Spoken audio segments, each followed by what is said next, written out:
अस्सलामुअलैकुम दोस्तों, जब आप सरसरी तौर पर देखते हैं तो सोचते हैं कि हिंदू और मुस्लिम धार्मिक कथाओं में सिर्फ महर्षि मनु और हज़रत नूह की कहानी ही एक समान है और इसे महज एक संयोग मानकर छोड़ देते हैं। पर अगर उसके आगे गौर करें तो पाएंगे कि न सिर्फ ये एक किस्सा बल्कि कृष्ण जी और हज़रत मूसा का किस्सा भी एक ही है। आदम, हव्वा और स्वयंभू मनु शत्रुपा के बारे में भी मान्यताएं काफ़ी एक जैसी हैं।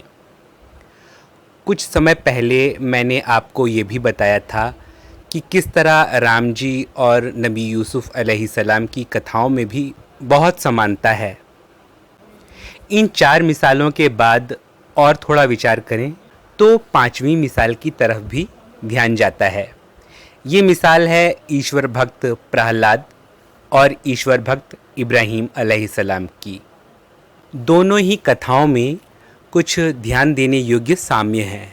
देखिए, भक्त प्रहलाद और हज़रत इब्राहीम दोनों ही लड़कपन की उम्र में थे जब उन्होंने अपने समुदाय में की जा रही झूठे भगवानों की पूजा का विरोध किया और सच्चे ईश्वर की भक्ति करने की बात की। हज़रत इब्राहीम के पिता आज़र और भक्त प्रहलाद के पिता हिरण्यकश्यप दोनों ही अपने पुत्रों के सख्त दुश्मन बन गए थे। भक्त प्रहलाद और हज़रत इब्राहीम दोनों ही को सच्चे ईश्वर की भक्ति के दंड स्वरूप मार डालने के अनेक प्रयास किए गए। उनमें भी साम्यता है। प्रहलाद को हिरण्यकश्यप ने हाथियों से कुचलवाने व नागों से डसवाने के प्रयास किए, लेकिन भक्त प्रहलाद आश्चर्यजनक रूप से इन सभी वारों से बच गए। इसी प्रकार कहा जाता है कि हज़रत इब्राहीम के पैतृक समुदाय के शासक नमरूद ने हज़रत इब्राहीम को मार डालने के लिए उनको भूखे शेरों के पिंजरे में डाल दिया था, लेकिन शेर बजाय बालक इब्राहीम को खाने के उन्हें दुलार से चाटने लगे थे। खुद को भगवान कहलाने वाला खलनायक हिरण्यकश्यप भक्त प्रहलाद का पिता था और प्राचीन यहूदी साहित्य बताता है कि खलनायक नमरूद भी रिश्ते में इब्राहीम का पूर्वज होता था। नमरूद भी खुद को भगवान कहलाता था।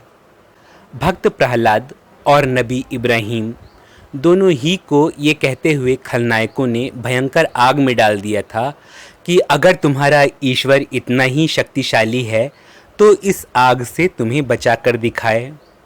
फिर उनके तमाम समुदाय ने देखा था कि जिस भयानक आग ने न जलने वाली चीज़ों को भी भस्म कर डाला था, उस आग से वो किशोर वय नायक इस तरह बिल्कुल सुरक्षित निकल आए थे कि उनके शरीर पर आग के प्रभाव को छोड़िए उनके कपड़ों तक पर कोई दाग धब्बा नहीं आया था।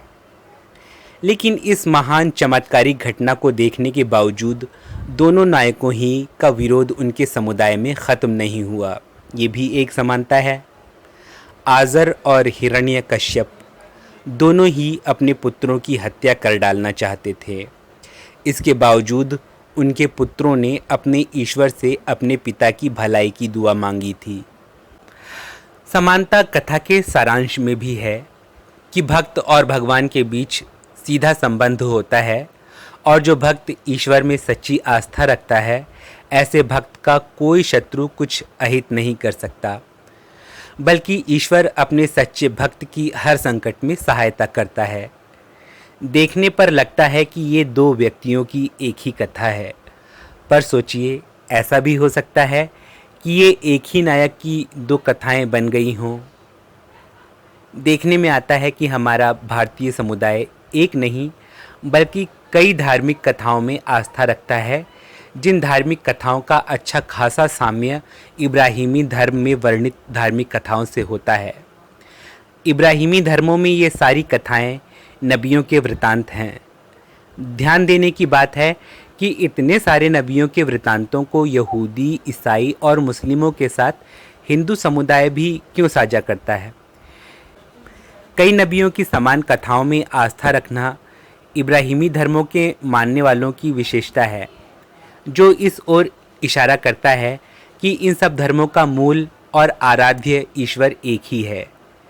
हिंदू धर्म में भी इनमें से कई कथाएं मौजूद हैं।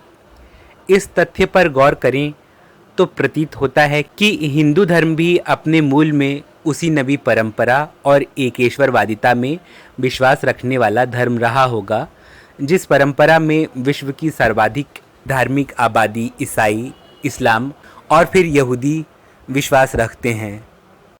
मुझे जब पहली बार ये मालूम हुआ था कि हमारे यानी मुसलमानों के नबियों में ही ईसाई और यहूदी धर्मावलंबी भी विश्वास रखते हैं, तो मुझे बहुत अपनापन इन दोनों ही धर्म के लोगों के साथ महसूस हुआ था और ये अपनापन आज तक कायम है।